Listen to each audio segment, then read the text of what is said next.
81, dude. You're episode 81. All right. Episode 81. Yeah.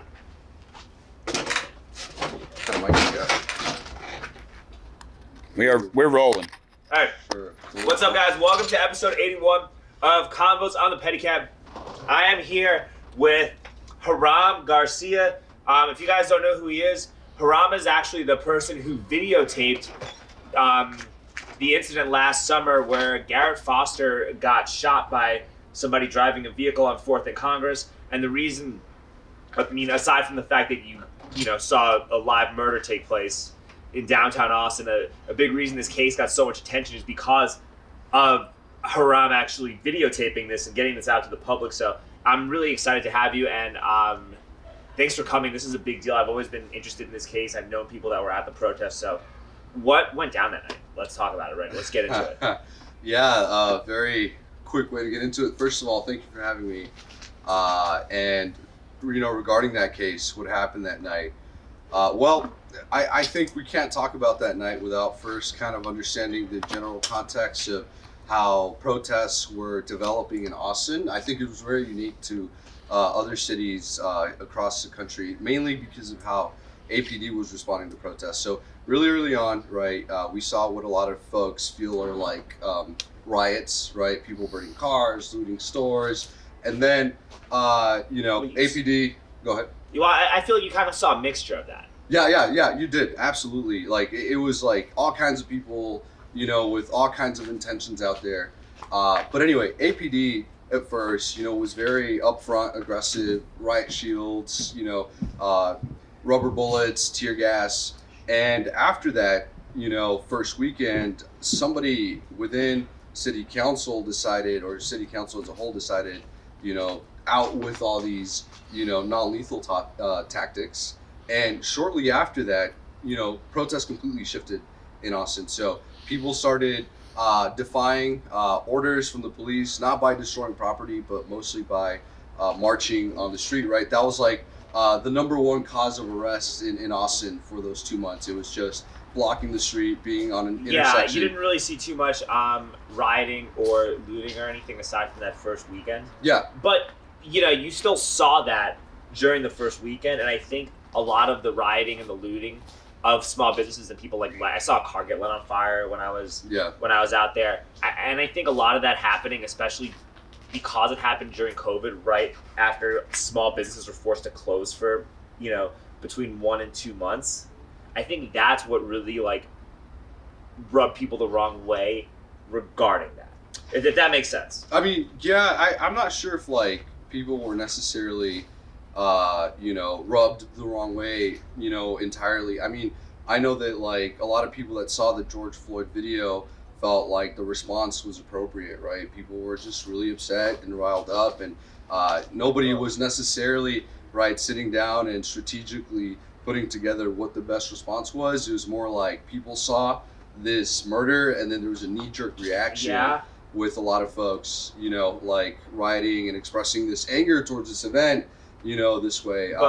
But let me ask something though, because I think that the conviction of that officer and him going to jail for the rest of his life is the right approach. I think that early on in the protests, a bunch of people showed up at that guy's house before he got arrested. I think that was the right approach. Yeah. I think, generally speaking, when a police officer does something extremely egregious like that, people should show up at their house. Yeah. There was also an asset forfeiture issue where some lady got $100,000 taken from her cash with no justifiable reason why at an airport in Dallas. If a bunch of people showed up to that officer's house because of that, hey, you'll see no complaints from me on that department at all. But when you destroy a small business that had nothing to do with what happened, that is not justifiable, and all that does is turn people against that movement, and it'll create a reverse effect where you get a culture of bootlicking law enforcement. So I think that was an issue I had. But I'll let you. No, I mean, so what you say is really right. I mean, you're right to point out that some of these strategies were counterproductive, right? At the end, instead of a lot of folks joining the movement, many other folks had a strong response against it because they were strongly against the show of force, the looting, the small businesses that were hurt along the process. But I think that really speaks to how, people in America digest news. I mean, that's across the board what the reaction is to some things that tend to be very controversial. I mean, think about the riots, right, as a result of the George Floyd murder, and then think about January 6th, the result of people feeling like the election was fraudulent. I think just across the board, what you see is that people just get mad and people are angry. Jerk reaction, and that's just the way society functions. I think that the January 6th protest is different, though, and I'm not justifying it, but I think that the people that were storming the Capitol on January 6th were angry at government officials for not protecting our elections, and they targeted their anger towards the people that they were angry at. Whereas during the summer, the people just were angry, and it was like getting a coloring book and just filling the whole page with like a bunch of blue, green, yellow, orange,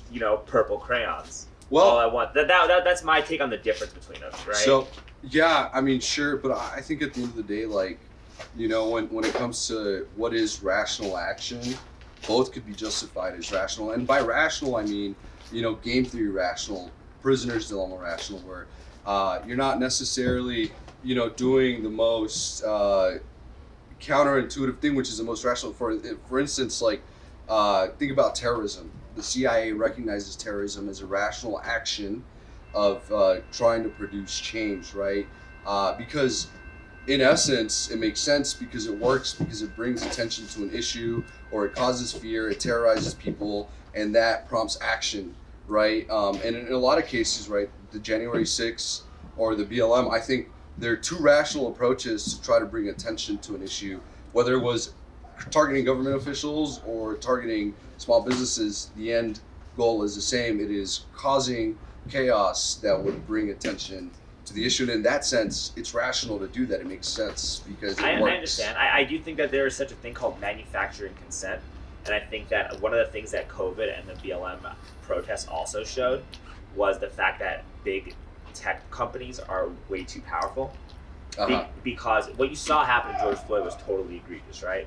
Mm-hmm. Where nobody's going to argue that, okay? Yeah. I think like pretty much everyone on every side of the political aisle is going to say what will be in agreement with both of us. Yeah, of course. Right? Yeah. But if you think that this was blasted just by accident because a bunch of people just shared it inadvertently, I mean I have some oceanfront property in Arizona to tell you, like, this stuff got shared, and this stuff got magnified, and this stuff was displayed all over the news and every outlet because the CEOs of these major corporations, the people in charge of being CEOs in election year, they wanted that to get out there.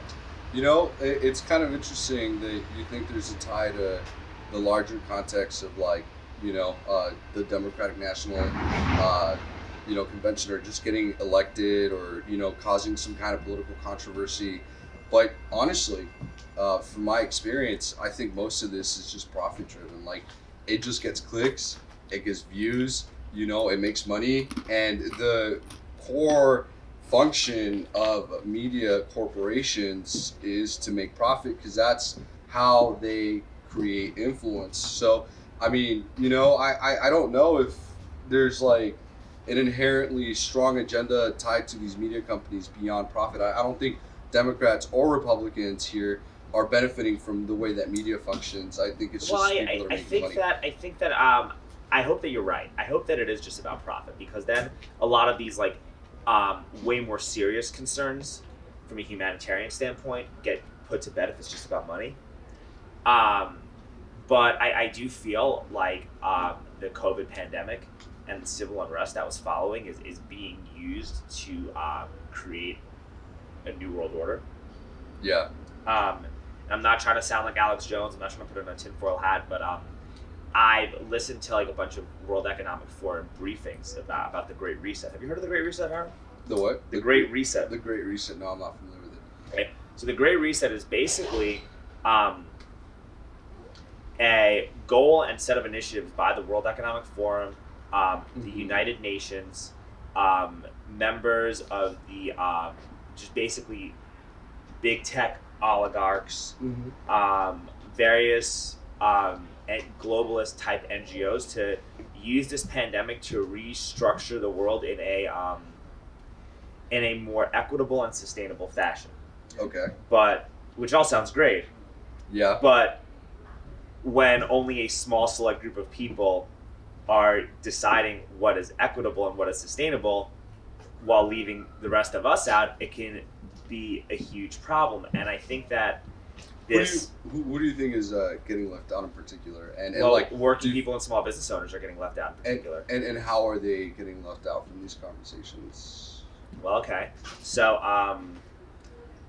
let's talk about the media, right? Mm-hmm. Like the majority of people's talking points, the majority of people's thought process, our day-to-day discourse, our thoughts and views of the world around us depend largely on what we see. Yeah. Who dictates what we see? The media. Yeah, social media. Social media, print media, independent journalists, corporate news outlets, right? Yeah. Okay. So when somebody like Bill Gates is donating hundreds of millions of dollars to The Guardian and to MSNBC or to CNBC, right? And you know, heads of the World Economic Forum are donating large sums of money to like CNN or ABC or Jeffrey Epstein, or when a bunch of high-end executives at ABC were traveling with Jeffrey Epstein to his island. You know, these things are going to influence how the media covers certain things, and when you're manipulating how the media covers certain events, you can create narratives to manufacture consent into the world that you want to create. Yeah, I mean, yeah, that's a very, yeah, of course. I think that, like, no, I get what you're saying, like, 100%. And I think that it all comes back to money, right? Like, it's all like, how much money is Bill Gates putting into this? How much money are all these other elites putting into it? And honestly, I almost feel like that's where the conversation starts and ends, is how much profit you could be making from these different situations. I mean, and it's obviously, you know, even more complicated than that. So I don't know that it's necessarily all about profit, though, because I think that these people have so much money, yeah, right, that they don't care about the money anymore. Like, when you get a certain number of money, like, mega billionaires are some of the most miserable people on the planet, right? And so, well, it's the truth, because there's a happiness threshold, and eventually, once you've experienced everything that you want to experience, there's nothing else can really make you happy, and the only thing that at that point will give you something to look forward to or provide any sense of happiness is control. Yeah. Right? And so I think that it's really about wanting to have as much control as you can over the entire populace. And that's why everything is, they're really trying to push towards centralizing everything.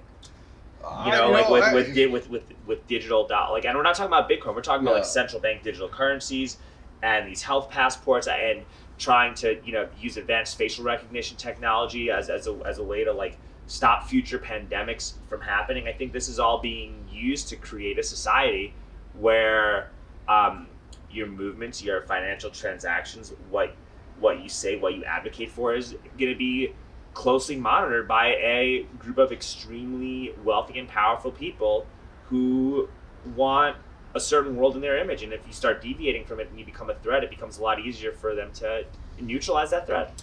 You know, honestly, I don't buy the whole conspiracy, theory. I really do think that the biggest and most prevalent motivation tends to be just control and power, and that's really tied to like how much money you can accumulate.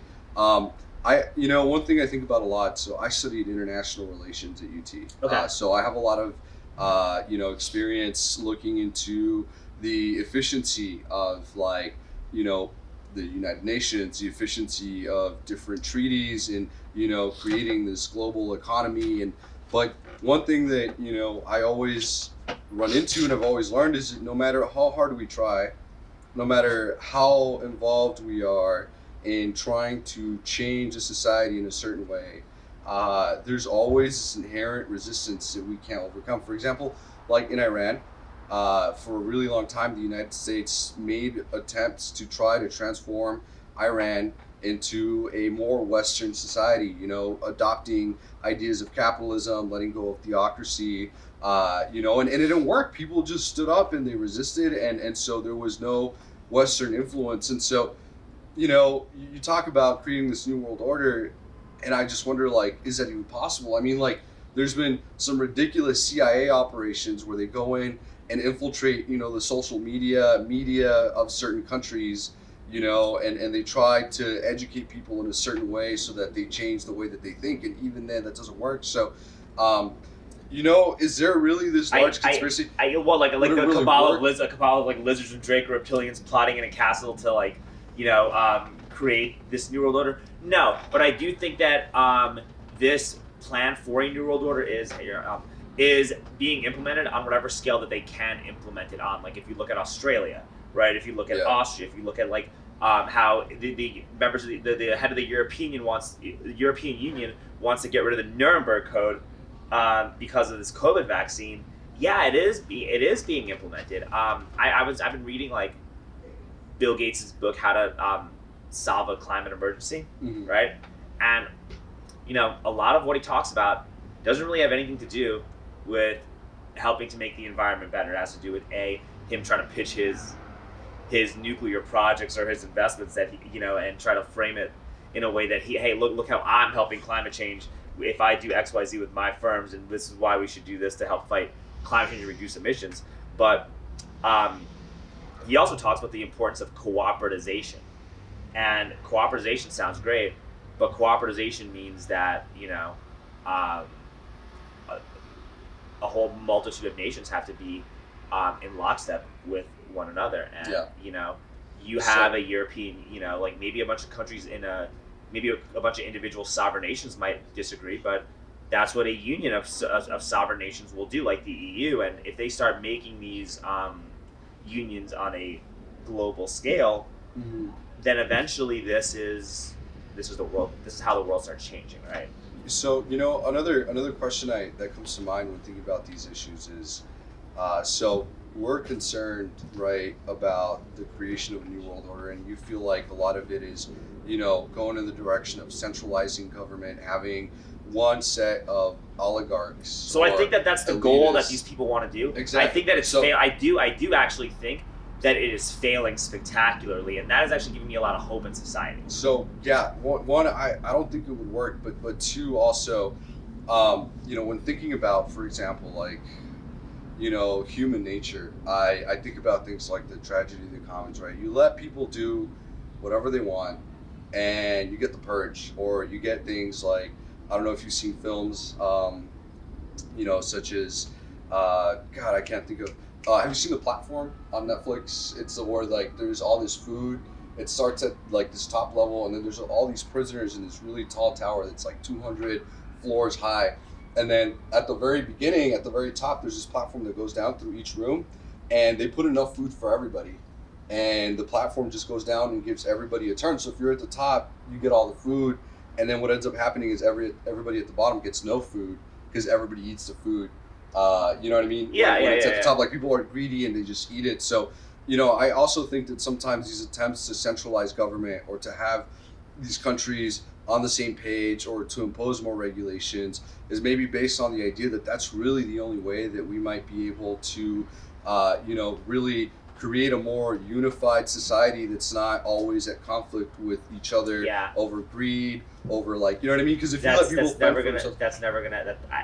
think that I'm sorry for interrupting. No, go ahead. I think that that's all well and good in theory, mm-hmm. but let's look at the UN. You're an international relations major. Why are China and Qatar on the Human Rights Council for the United Nations when they're two of the biggest human rights violators in the entire planet, right? Yeah. So it's why do I want you to dictate how we should be cohesively governing ourselves, right? And that's where I'm at. No, and that's where every country's at, right? China's why would I want to listen? They value sovereignty. Why would I listen to what the United States has to say? Iran, same thing. Why can I not develop my nuclear weapons? North Korea, same idea, right? But if we just let everybody do whatever they want, would we ever be able to do things like combat climate change, which takes a global effort, right? The only way to do it would be to increase regulation in a way that's almost scary and New World Order. But is there really another alternative to that? I think it's a really good question. Would people on their own eventually I think that come together? We could start by maybe these people not flying on private jets to go to climate summits. We could start by these climate activists not rolling up with 85 car entourages when they're going places. We could start by look. I think that the messaging of the climate change stuff feels like, and I'm not denying climate change, right? But it feels, based on how they're messaging it, it feels like it's being used as a way to tax people into oblivion, and also B, mass surveil people, because eventually they're going to use climate change as a reason for like why you can only drive your car a certain number of miles, or why you can only stay in within a certain like 30 or 50 mile radius where everybody is denser and clustered up like sardines for climate change. And what that's also doing is, we just put a bunch of high-tech security cameras all over that little radius, and we're monitoring everything you do, and you got your centralized digital wallet, so you're pretty much a prisoner. And I think that these people are trying to sell this idea, and the veil is they're using like progressivism, environmental justice, and racial equity as a veil to try to do something that's a lot more nefarious than what is being presented. I took a whole class on like liberalism, classic liberalism versus other ideals, and I think one really legitimate critique of liberalism, think about like liberalism as in like valuing autonomy, not like liberalism in the way we understand like classical liberalism, like valuing autonomy, human rights, democracy, like all that is great. But I think one really legitimate criticism of liberalism is it really hinges the security of the entire planet on people's ability to make good choices. And like that's where what a good choice for me might not be a good choice for you. A good choice is we are all we are all different individual beings that are like encoded where my DNA structure is unique to everybody on the planet. Your DNA structure is unique to everybody on the planet. Everybody's structure is everybody is their own entity, right? So I think people should be embracing their individuality instead of trying to do blatant and blind conformity. All right, anyway, sorry. That's all well and good, but then there are topics like climate change where like I fear that if we don't have some kind of regulation and enforcement of that regulation of like how people use their vehicles, etc., we'll never get to a point where we'll realistically solve climate change, because we'll always uphold freedom above regulation, and that's great. But I think that freedom would eventually, because humans are flawed, because they don't think in the larger context, and because I think we both agree that people don't understand the nuances of every decision we make every day, like I think we'll just end up in disaster, right? Like it's like, but then it's like letting a bunch of children run loose. Okay, but then who's governing us? It's not like some omnipotent godlike being is governing us. It's another human with the same flaws. It's another group of humans with the same flaws that are governing the rest of the humans. So that there's but the whole idea is that, like, for example, think about police. Police officers enforce laws, but are they above the law? No, the law itself, although it's enforced by humans, still is seen as something that lives above anybody and everybody, right? Like, the law is a principle, it's untouchable, and nobody lives above it. And so, like, that's, I think, how we try to overcome that, right? We try to create these laws that nobody's above of, and so we just hinge our hopes that, like, even if humans are imperfect, because there's these high and mighty laws that nobody's above, like, nobody would be able to, like, break these laws. But obviously it's not how it works out in practice, right? But you need a structure. The whole theory about making laws. Yeah, no, I understand that. I mean, I think that you're idealistically, I'm not arguing with you from an idealistic standpoint. Yeah. I just, maybe I have a different view of human nature, and I think that maybe some of what we value are a little bit different in those departments, right? So that's what I'm looking at. And I also think that with the climate change stuff, man, like, I'm reading articles about people trying to bulldoze like rainforests and stuff to like mine lithium batteries for electric vehicles. So like climate change has the potential, and it's being used as a buzzword to also make a lot of people a lot of money. So I think people need to understand that, and I think people are. But I think that it's a good thing to really talk about, honestly. No. Also, dude, over $1 billion. Sorry, over $1 billion worth of masks got dumped into the ocean as a result of that. So if you want to talk about climate change, that's also... I believe it, right? There's intersectionality between all these issues, and they're all, like, stupid complicated, right?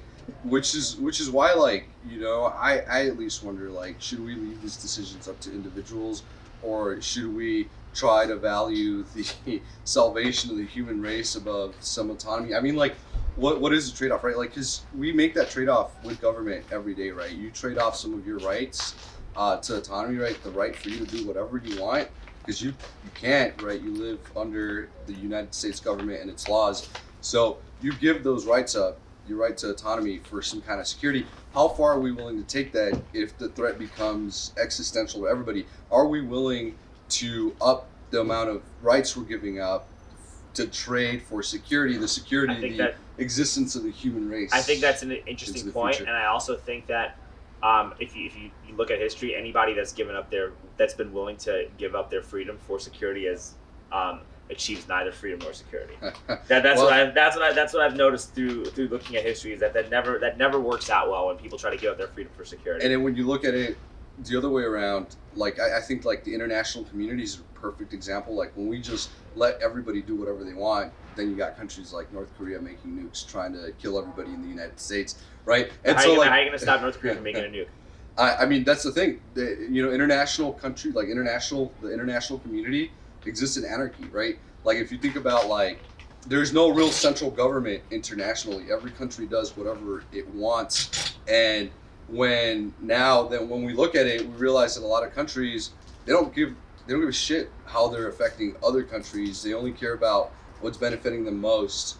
And so, like, do we want anarchy? Do we want government regulation? I mean, we've seen both of them play out, and they both kind of suck. They both suck. I also think too that, like, our and this is deviating so much from what I want to talk about. We're gonna get back on topic, but like, yeah. I also think that, like, our fiat money system plays a big role in that, and it's that when you don't have sound money, it becomes a lot easier for governments to just print up insane amounts of money and create a bunch of debt and just spend things on a whole bunch and devalue currency and make asset bubbles bigger for, like, the ultra wealthy, and they do these things without input from the people. So I think that if we go back to having sound money, a lot of what you're talking about could actually get fixed. You think the gold standard would fix? I think a Bitcoin standard or a sound money standard, yeah. I think that ever since we've gotten off sound money and started using the petrodollar, a lot of these problems that you're mentioning have gotten exponentially worse. And I think that, yeah, having sound money and having sound decentralized money is a huge step towards fixing a lot of these issues.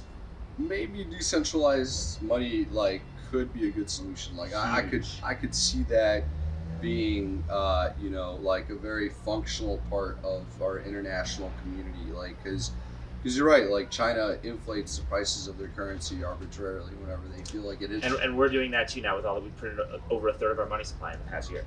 Yeah, but I feel like everybody's just kind of playing the game, right? Maybe if we transition into Bitcoin, then the game is completely different. And so, like, now there's not that part of the economy where countries and governments have so much control over, like, the value of currency, or I don't know. I mean, that's actually something I'm not super well informed about. But I also understand that, like, the petrodollar is horrible for the environment. I think that when you have a fiat standard and you have a currency that loses value constantly, the only way that you can keep your purchasing power is by buying more and more assets and having more things, right? And with that mindset and with that standard, you're more willing to, like, destroy a rainforest so that the share prices of your company can go bigger, or you can build a gas pipeline or XYZ, right? Whereas if you have a deflationary asset, then what you have is going to increase in value without you having to do anything, because you have something valuable of itself with a fixed supply. So maybe there's less of an incentive to do all these environmentally destructive things just to further build on asset bubbles. So I think that's a discussion that also needs to be talked about.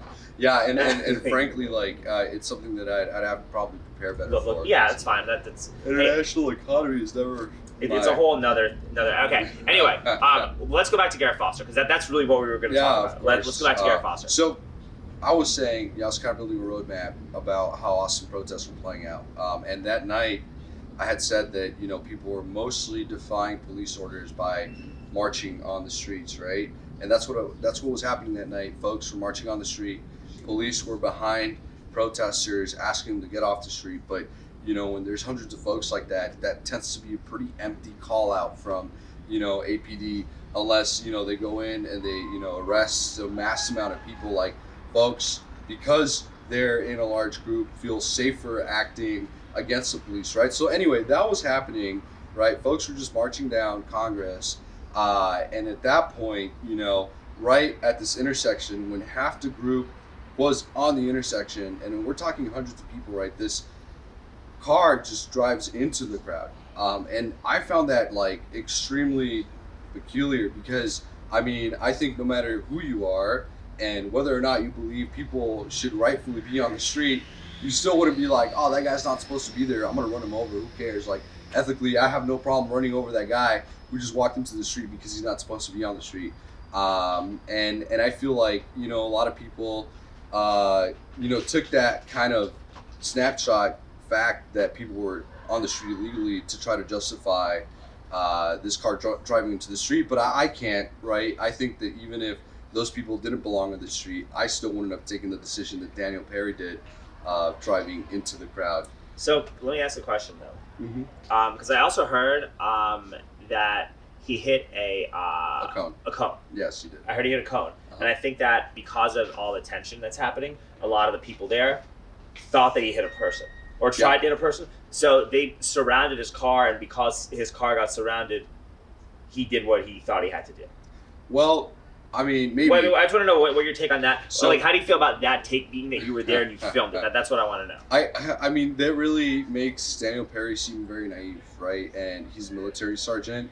I think, he's smart enough to have known that if he was going to drive into a crowd of people, that it was very likely that somebody may be upset at him, trying to drive through a crowd of people, therefore putting him in a position where he may be forced to defend himself, right? But like I said, I think this guy's trained. He's in the military. I think he's sufficiently, knowledgeable to have known that he was going to put himself in that kind of danger. So did he defend himself? Maybe, but I think that maybe did he think he was quote unquote defending himself? Maybe, but I strongly believe that he put himself in a position where he would be able to say he had to defend himself. I actually have the same viewpoint because I've said that I said that it just looks like premeditated self-defense. Yeah, and then there's you weren't trying to go just open fire at a crowd of people, but maybe you had a bad day. Maybe you've been watching. Maybe you've been spending too much time on social media. Maybe you're mad about everything that was happening because the tension was super high. Yeah. And maybe you're like, man, I wish somebody gave me an excuse, and I'm gonna go find that excuse. Yeah. I think it's gonna be very difficult for a jury to convict this guy. In Texas, there's a law that says you can't put yourself in harm's way and then claim self-defense.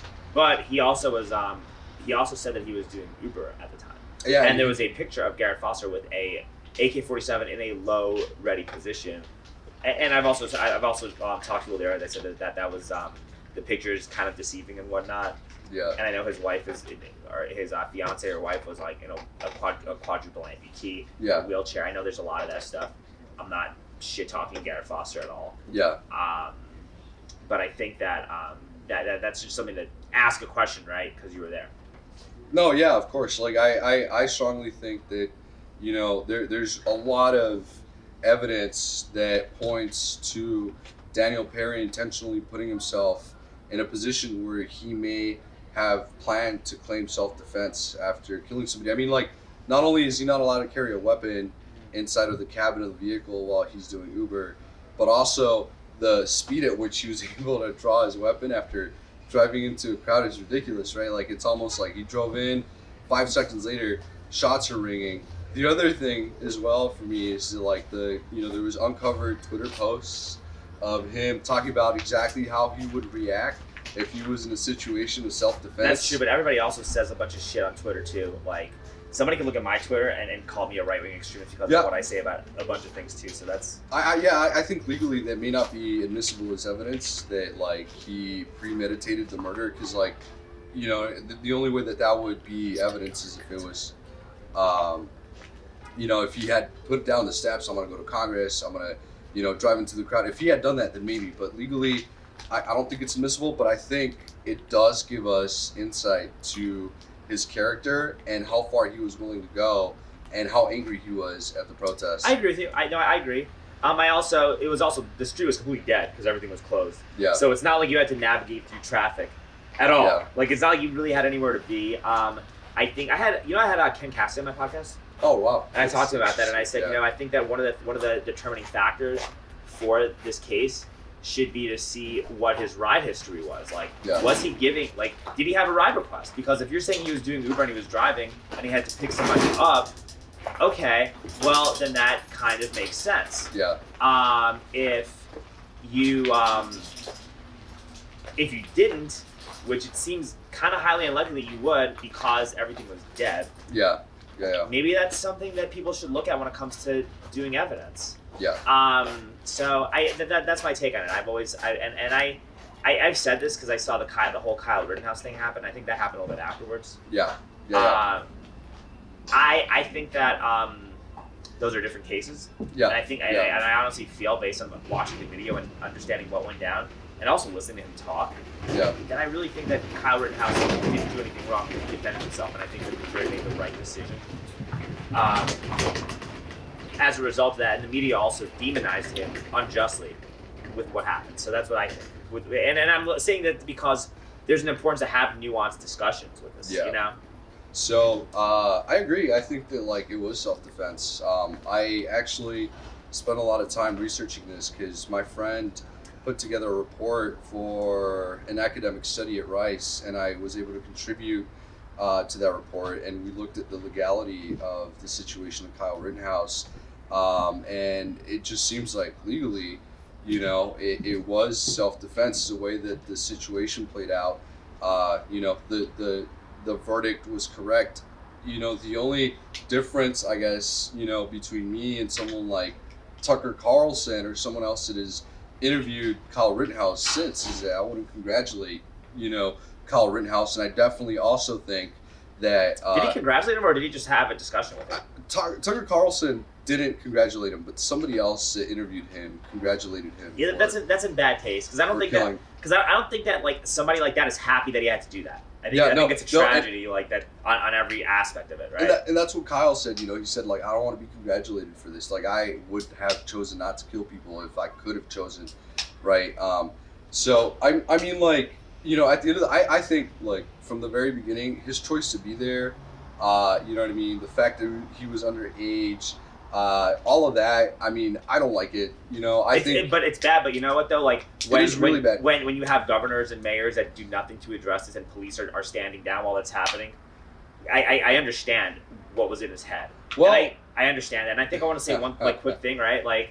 Because my take on the cops, and I said this before, is that they were overly aggressive to people that protested peacefully in the streets, and then they did nothing when people were actually looting and rioting small businesses, and that kind of got me a little upset when that's my 2 cents. Yeah, you know what? You're right, but I think that that's being naive, right? To think that the police is just standing by ignorantly, just taking a break, chugging some water, I think they were being told to stand down by these governors and these mayors because there's an agenda for chaos. Well, no, honestly, I think that they were told to stand down because, logistically they understood that their intervention may have made things worse. And that's kind of what happened in the case of Kyle, right? Kyle was like, well, if the cops are going to do anything about it, I will. But he didn't understand that the cops weren't doing anything about it because they knew that that's exactly how a situation would play out had they intervened, right? You think it would have gotten worse? If police intervened in these riots, more people would have been killed. I mean, it's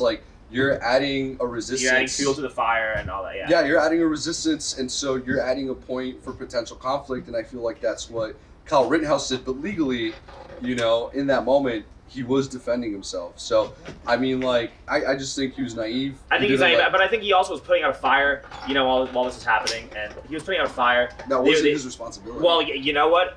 He still did the right thing. Putting out a fire is still the right thing to do. You're putting out a fire that was going towards a gas station. And the person who was pushing that gas station cart was Joseph Rosenbaum, who, unrelated, he went to jail for fucking children. So I mean, I think that's besides the point, right? But I do think that, because I don't think who Joseph Rosenbaum was has anything to do with whether or not what Kyle Rittenhouse did was okay. But I think about it this way, man. There's a building fire, right? And if I was Kyle Rittenhouse, what I would try to do to put out that building fire is get a cup of water and throw it.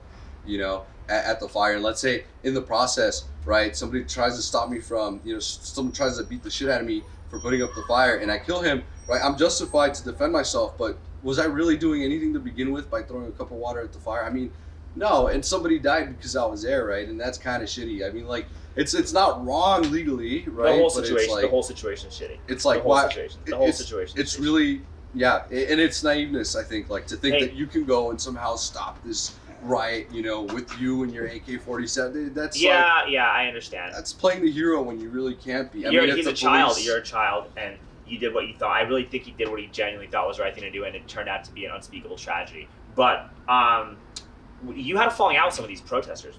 Why? What happened? You can't see anything. That's fine. I'll do the audio then. All right, we're back. We had some technical difficulties. It got dark. And the batteries. Battery issues, but we're back. I'm excited. I was really bummed that we were gonna have to cut this short with no ending, but we're back. We're live. We were talking about. So, what was your reaction? So you had a falling out with some of these protesters. Now, Yeah. I really want to talk about that. I think that's extremely important, a big piece of the puzzle that we didn't really get into, Of course. So, I think that the falling out with the protesters is really complicated, and it also indicated a shift in the direction and intentions of the movement, right? I think that if you're doing a public demonstration, the whole purpose of that is to raise awareness, right, of particular issues. So you want as many people watching as possible.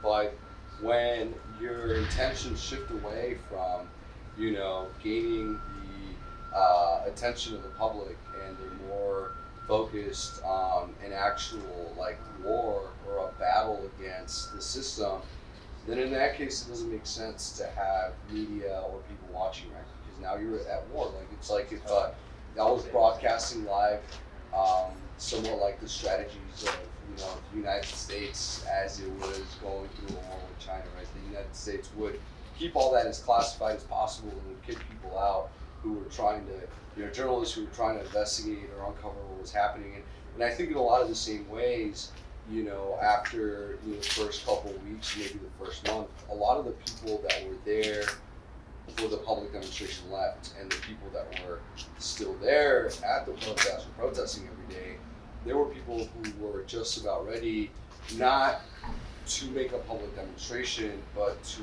enact an actual revolution in Austin.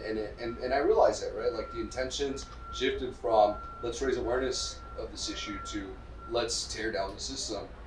And, I think rationally it would make sense, not to have press. And that's kind of what happened to me with the group of people that was. But if you're going to do something like that in March in public, there is a natural inclination of people to film.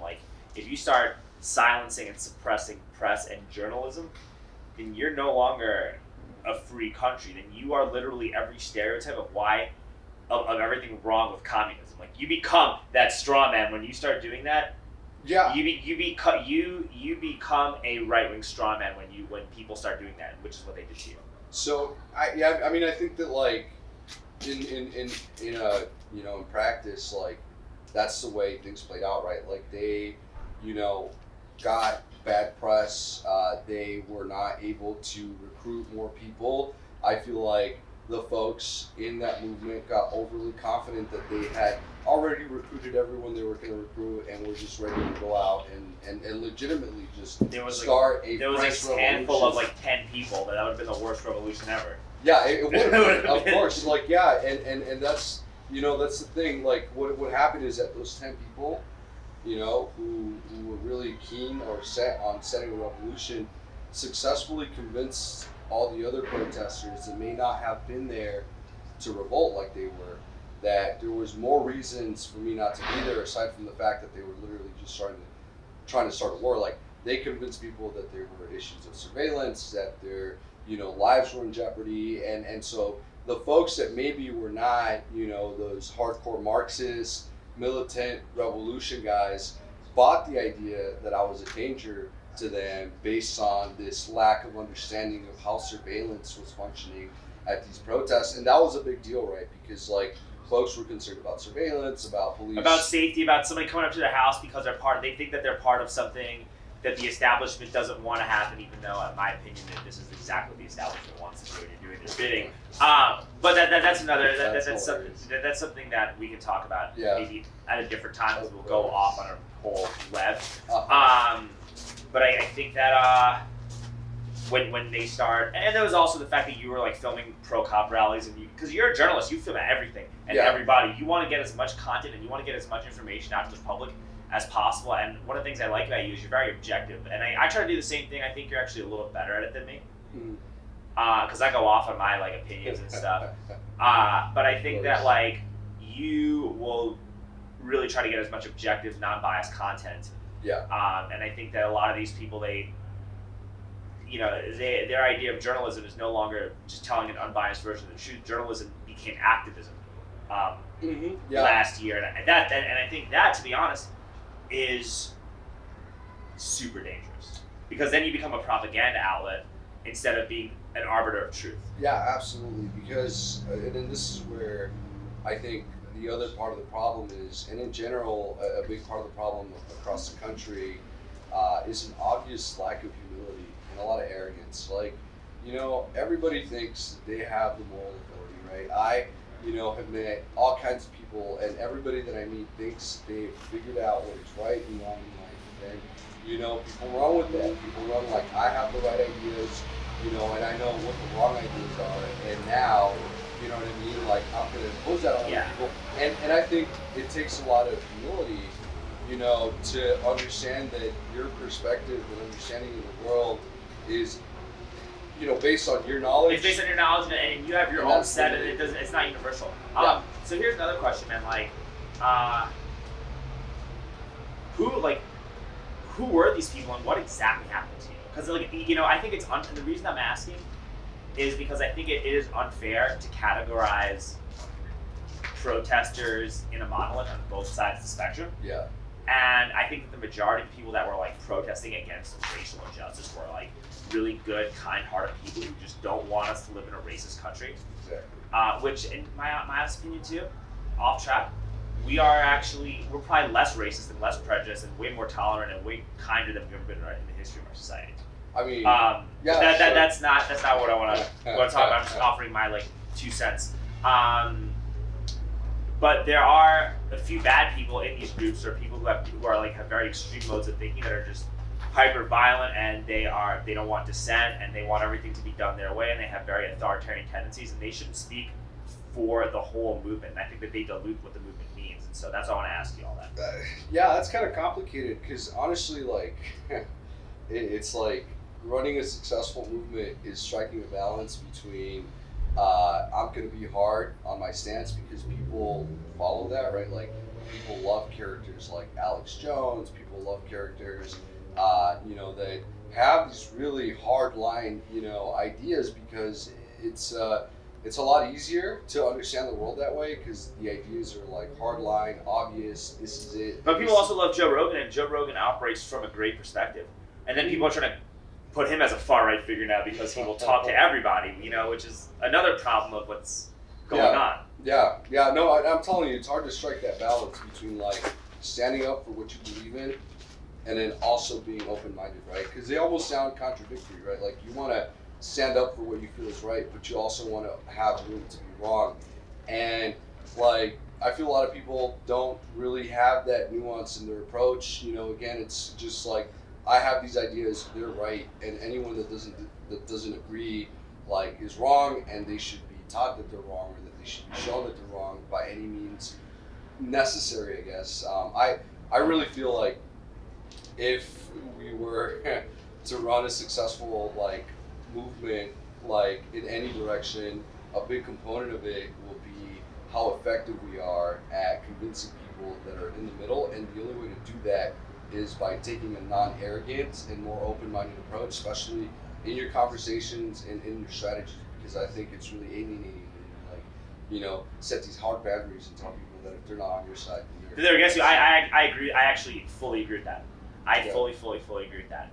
And you're seeing a very shift polarization in politics. You're seeing it on both sides, but you see like that if you didn't support lockdowns, now all of a sudden you're a Trump supporter. If you didn't want to wear a mask, then all of a sudden people think you're like some right-wing COVID denying Republican who just wants to kill people. If you don't support vaccine mandates, you can't. Like if I were to run for political office right now as a Democrat, and I said that I oppose vaccine mandates, I wouldn't be able to win a race as a Democrat right now. That is dangerous. Yeah, that sounds like it is dangerous, for sure. And I think the larger symptom here again is just this need for humans to feel confident about the world around them. Like, because I mean, think about it. Like, if you wake up every morning and you're like, I believe these things, but you know what? Honestly, I could be wrong. Like, it's hard to live your life with any certainty, right? Because like at every step of the way, you're like having to doubt yourself, and like, who wants to doubt themselves, right? No, I agree. Who wants to, like life is this huge battle. Everything's a gray area. Or like if I were to say, hey man, like I really don't like this Texas abortion law. I think that they fucked up on that and shot the bed.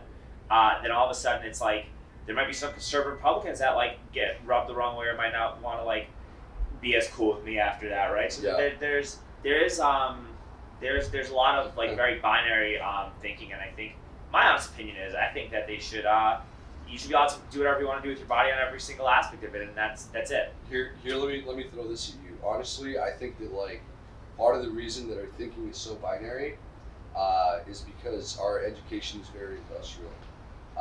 I understand, the utility of having an education system that champions STEM, math, science, but a big part of our living as a society is understanding ethics. But if we try to understand ethics the way we understand math, in a very binary way, then we're not really giving ourselves the opportunity to learn more about the things that are actually really complicated. And if I could make a change, it would be increasing access to education, specifically early child education, and even more specifically, to opening childhood education to teaching, rhetoric, philosophy, some of the things. But then it goes down the rabbit hole of how do you know that the person teaching your child ethics is actually an ethical person?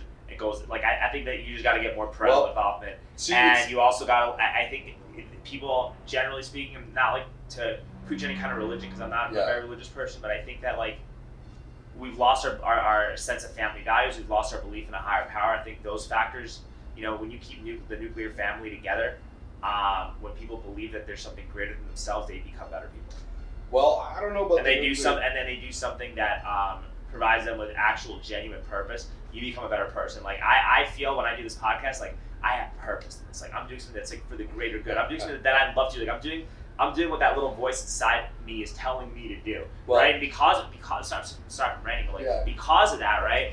I am I'm taking painstaking measures to make sure I'm always at my best self, not for me, and not just for you for taking your time to talk to me. Yeah. But for everybody that bothers to spend time listening to me, even if it's only 18 or 20 people, because I really feel like a conviction in what I'm doing, and if that's the case, I have to be at my best self. That means I gotta make sure I'm putting good food in my body. I gotta be cognizant of what I'm of what I'm consuming. I gotta be cognizant about who I treat people. I gotta make sure I surround myself with positive friends who don't cause me extraneous drama that is going to hinder me from doing that. And I think that when you have a purpose, you become a better person morally. Well, yeah, I completely agree with that. But I want to start with the whole nuclear family thing. I don't think that the nuclear family is necessarily intrinsically tied to a better moral society. But I do think that we you raise a good concern, right? Like, how do we know the person teaching ethics is teaching the right ethics? I don't really think that's the problem in society. It's I don't think the problem is who's teaching the right or wrong ethics. I think the problem is who's teaching people to think through ethics in a way that makes sense, right?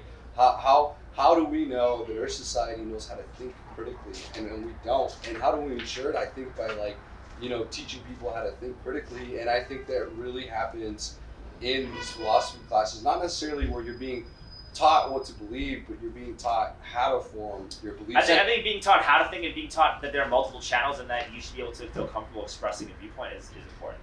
Yeah, I think Um, our society hey, lacks that. but we're getting off topic again. Yeah. So Well, I want to know I want to get back to what happened to you with all that with these other protesters and your relationship and what went down and all that stuff. Like that's what I really want to like. Yeah, of course. Get back into. And it's kind of funny that like you say that because I really think that's kind of where it starts, right? Like you have a lot of folks that don't know how to think critically about the situations they're confronting, and you get caught up in your emotions and your passion for the issue, and it becomes really hard to distinguish what is a good strategy and what fuels that moral righteousness that you have. And distinguishing between the two is a matter of critical thinking. But I think that, in specifically the context that I was facing in Austin, like I said, I think I was, really facing this shift in the movement from people who were there to demonstrate publicly to people that were there for a communist revolution. And, frankly, independent media in a war is not, like the most strategic plan, and so like I was denied that ability to be an independent media is the most important thing that we have globally as a result of everything that happened. Yeah, it is the reason that the cop is going to go to jail for the rest of his life and kill George Floyd. Mm-hmm. It's the reason the people who killed Ahmaud Arbery are guilty. It's the reason Kyle Rittenhouse was proven innocent and not falsely labeled as like a Dylan Roof type Charlottesville type incident, because if they didn't have independent videos of that, that's how they would have labeled him. Yeah. So it really showed the importance of independent media and the trustworthiness of independent media really got brought to light as a result of everything that's happening, and it's only growing stronger. So I really do appreciate you for doing that, and I hope that like nothing ever stops you from being an independent journalist. And I think what got me upset about this was the fact that when people start attacking independent journalists, like that is disincentivizing and trying to destroy independent media. And then when you do that, the only media you have is propaganda, and that's something that we should never allow to happen and be okay with.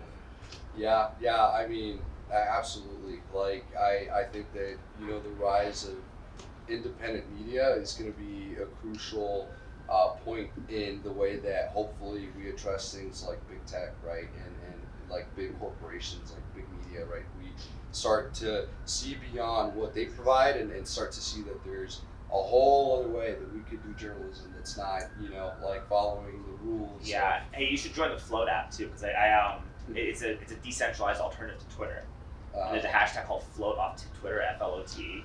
But consider joining that, right? Consider adding to your repertoire of platforms to really broadcast yourself out there.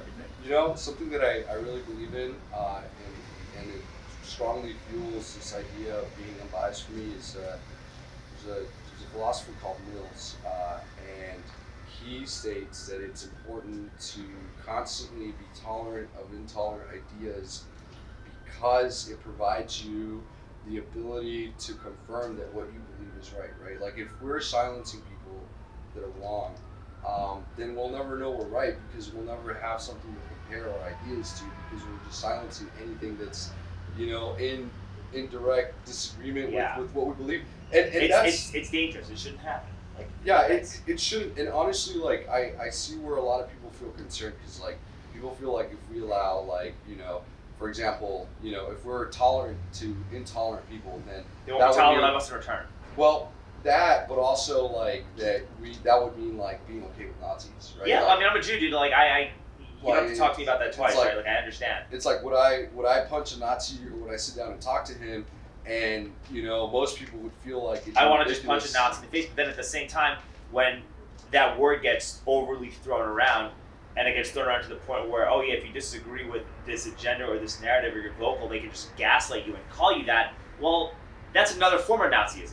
Well, yeah, I mean, you know what I mean? Like that's another form of Nazism. It's just with a different name. And the thing is too, like if you punch a Nazi in the face, the Nazi's gonna hate you, man, and he's not gonna listen to what you have to say. And then now you're like, more divided and less likely to change each other's mind. And like, you know what I mean? Like I think the only way to really, bring the country closer together is by generating conversations even with people that you disagree with. Yeah, because that's the only way to. Because a lot of times, there's a horseshoe effect. Yeah. And a lot of people, especially on like the far left and the far right, agree on a lot more shit that they disagree with. They just come at it from a different standpoint. Like horseshoe theory politics. Yeah, like dude, you got so many more conservatives that are going to be pro-union now because of vaccine mandates. Yeah. People on the left should be like honing in on that and trying to like get conservatives to support pro-union candidates instead of yelling at them because they don't want to get vaccinated. Yeah, I mean, like, that makes sense, right? Like, yeah, I mean, that takes a, like, being able to like sit down and talk to somebody you want to punch takes a high level of maturity, and frankly, I don't know if humans are prepared for that. I don't know if we're smart enough to overcome our emotions. Our emotions are really strong things, but again, I think the only solution is to teach emotional maturity and moral humility by, teaching people how to think critically at an early age. I just don't think that happens, and I think it doesn't happen because we're so industrial and focused on math and science and. Also the Rockefellers and all these like mega billionaires and these like globalist type people that we were talking about earlier in the episode all fund the education system, and they have an incentive to create workers and not entrepreneurs and creators, right? Because the more you create, the more you innovate, the more you do anything, the more the pre-existing system of power gets obsolete. Because it's inefficient. Like now you're not tailoring it to work, in a way that's generating the max. The biggest amount of profit. Now you're just letting everybody do whatever they feel is best and to think for themselves. And like a society, I don't think you'll create a lot.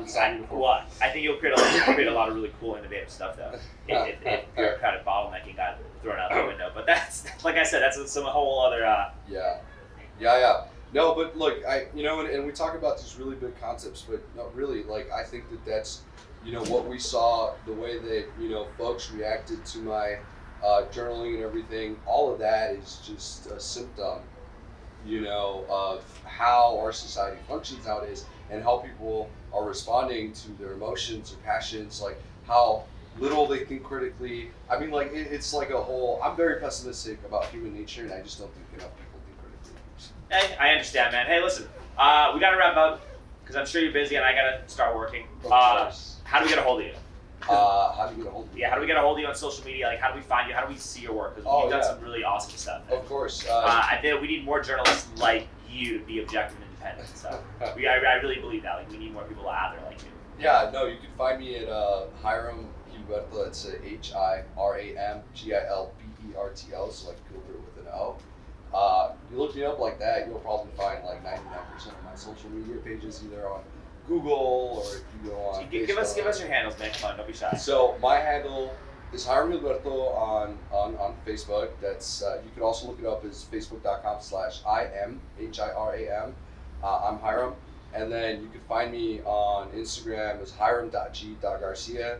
You can find me on Twitter as hiram.g.garcia as well. That's. And then on Twitch, I'm on as I'm Hiram Live, so I am HIRAM Live. Love it, dude. Thank you so much, man. Hiram Garcia, guys. Dude, thank you. Excited. Thank you. This was a great episode. Yeah, thank it you. was. All right, we got to get a picture, Gary.